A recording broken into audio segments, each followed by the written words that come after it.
Merci d'avoir répondu à notre invitation.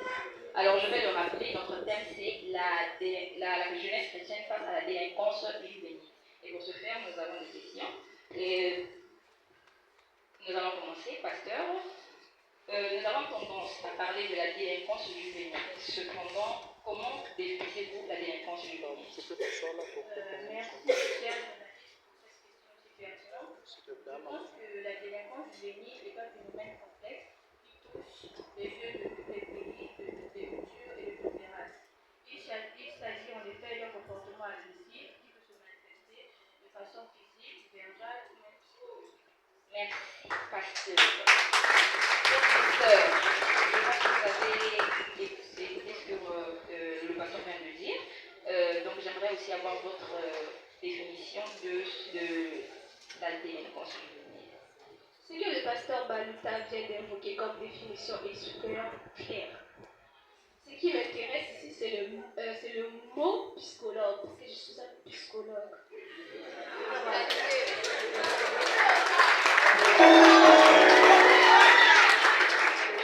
Pour moi, je dirais la délinquance juvénile, c'est l'ensemble de comportements illégaux commis par des mineurs, souvent causés par de combinaisons de complexes individuels, familiales, environnementaux. Cela peut inclure des actes comme la violence, le vol, des cambriolages et tout autre acte mauvais. Moi et mon cabinet sommes intéressés par ces sujets parce que nous travaillons sur ça. Merci pour la question. D'accord, professeur.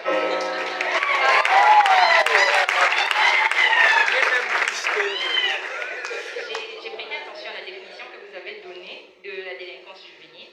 Cependant, j'aimerais savoir quels sont les facteurs qui favorisent cette délinquance. Les facteurs sont tellement nombreux que si nous commençons à citer là, nous allons passer toute la nuit encore. Donc, nous allons prendre quelques.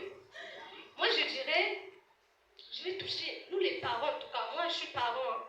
Je dis, moi en tant que parent, je prends d'abord la négligence parentale, le manque d'éducation, le manque d'encadrement. Nous avons aussi des promesses non tenues. Oh là là.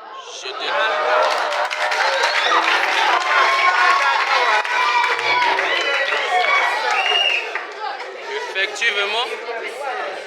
Pasteur, quels sont les facteurs d'après vous qui favorisent la délinquance juvénile? D'après moi, la délinquance juvénile dans le contexte public repose sur plusieurs facteurs. On peut parler d'abord du manque de discipline. En fait, ce phénomène se manifeste lorsqu'un parent n'éduque pas correctement son enfant. De nature, nous savons que les enfants sont immatures. Donc, c'est le parent qui a le devoir de recadrer l'enfant et de le diriger vers le droit chemin. C'est le parent qui a ce devoir, il doit être là pour l'enfant. C'est ce qui montre, c'est ce qui favorise aussi la délinquance. Je peux aussi parler de la négligence parentale, qui pousse les jeunes d'aujourd'hui à s'ouvrir ou à parler à quelqu'un d'autre. Aujourd'hui, on ne sait pas qui est qui, hein? On ne sait pas si la personne à qui on parle est la bonne personne. Donc, celui-ci peut prodiguer à l'enfant de nouvelles conseils qui nous poussent aussi à faire de nouvelles choses, à commettre du mal. Pour moi, c'est tout.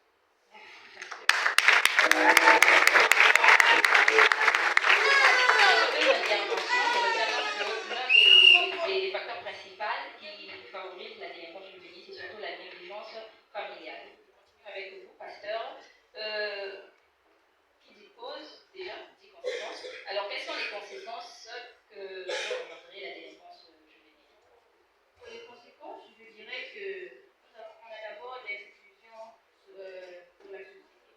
Déjà, pour celui qui commet du mal, il n'est pas facile pour lui d'être accueilli avec joie et amour dans une société. Il est exclu. Aussi, on va parler d'une vie sociale non stable. Il n'est pas stable dans ce qu'il fait. Aussi, un manque de paix. Un manque de paix. Notre mentalité n'a plus de paix. On est plus calme et tout face aux choses mauvaises qu'on a pu faire.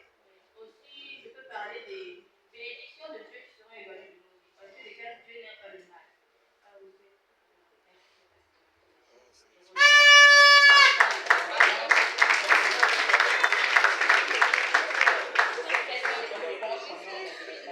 Maître. Moi, en tant que psychologue, je rencontre beaucoup de cas. L'année passée, il y a un jeune de 15 ans qui avait volé, je ne sais pas, quelque chose dans le marché. On lui a collé un procès verbal, tandis que ce n'était pas nécessaire. Un casier judiciaire sera sera mieux pour lui parce que c'est un mineur. Il rate l'inscription au lycée, par exemple.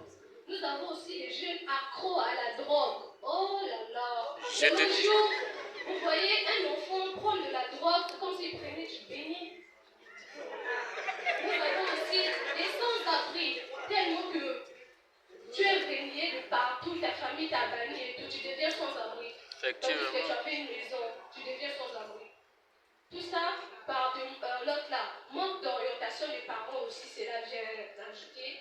Nous pouvons aussi prendre les enfants qui échouent à l'école, l'échec scolaire. Les conséquences, c'est que un enfant qui est mal encadré à la maison, quand tu quittes de l'école, on ne lui pose pas des questions. Qu'est-ce que tu as étudié à l'école? On lui demande juste à manger. Le parent, là, il travaille le matin. Il rentre à 21h. Il va sauver l'enfant à quelle heure? De nos jours, c'est maintenant. La nounou, tu t'es bien occupé de mon fils. Je te paye pour ça. Mais toi-même, la parole de la maman est plus efficace que la parole de la nounou. Effectivement.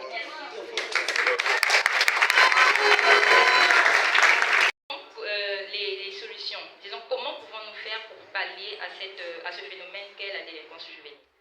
Pour ça, j'ai mon collaborateur Héritier Lébaquet. Donc, j'ai eu à communiquer avec lui et il m'a mis en contact avec ses contacts. Cela m'a permis de créer un gros cabinet de thérapie familiale. Vous qui n'arrivez pas à communiquer avec vos enfants, venez chez moi, je vais vous donner les astuces à avoir l'accès à la parole à votre enfant. Tellement que les enfants vous dominent et puis quand l'enfant te dit « Je ne veux pas ça !» « Oh d'accord, n'écris pas. »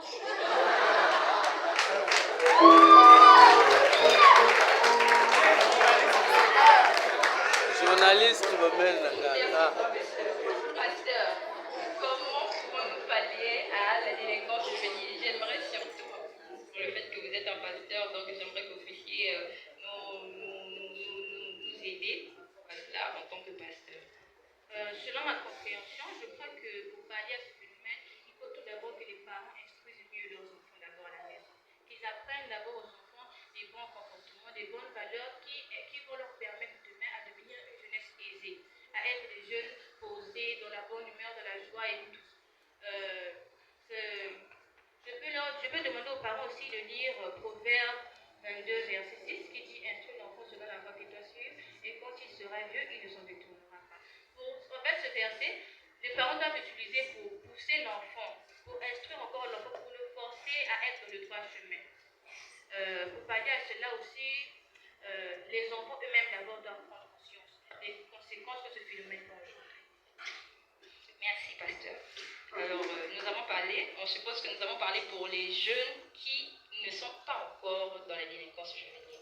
Alors, quels sont les conseils que vous pouvez prodiguer, vous, en tant que pasteur, aux jeunes qui sont déjà ancrés dans la délinquance juvénile? Wow. Le conseil que je peux prodiguer d'abord, je reviens encore chez les parents. Je demande aux parents d'abord de suivre mieux les enfants. Le suivi est très important en fait. De mieux suivre les enfants et de rester à leur côté. L'enfant aussi pour grandir dans de bonnes situations, il faut la parole, hein, parce que nous en Afrique c'est pas ça. Mais l'enfant, le parent africain, il devrait vraiment être avec son enfant. Ils sont là en train de parler, ils conseillent l'enfant et tout. Comme ça pousse aussi l'enfant à ne pas s'ouvrir à quelqu'un d'autre et puis qui va poser des conséquences, ainsi de suite. Donc, pour moi, je demanderais aux parents d'abord d'être plus ouverts avec leurs enfants, de plus communiquer. Voilà. Aussi, pour les jeunes, je leur demanderais d'être plus attentifs, de choisir, parce que la vie c'est un choix, de choisir de bonnes choses. Parce que quand tu te tournes vers d'autres choses, donc je demanderais aux jeunes d'être des gens qui choisissent. Merci, pasteur, professeur. Quels sont les conseils que vous pouvez prodiguer en tant que psychologue aux jeunes qui sont déjà ancrés dans la délinquance juvénile? Je dirais que cette question-là peut même faire 1 heure de temps là, on va réfléchir, on va pas trouver. Hein. Mais moi, j'ai une meilleure solution. Moi, en tant que psychologue, avec Héritier Lébaquet à mes côtés, donc de rien, j'organise les agapés pour les attirer vers moi. Ensuite, quand ils sont bien rassasiés là-bas, tu lances ton message et ça rentre. il est rassasié là, tout ce que tu vas lui dire, il peut que dire oui. Oui. Et c'est là-bas que nous on agit en mettant maintenant nos encadrements et nos formations à l'emploi. Même s'il avait des casiers judiciaires et tout, il peut faire le tolori quelque part. Il peut même être appelé à repasser les habits des enfants. Comme babysitter, hein? Est-ce que moi aussi je pourrais participer à ces agapés? Avec plaisir. Mais vous devez cotiser une somme de 150 000 sur mon compte. Hein. D'accord, je le rappelle, c'était l'émission Journal de Jeunesse de Bethel. Nous étions avec le pasteur Prodige Baluta et le professeur Dorneka Nyangui. Merci de nous avoir porté votre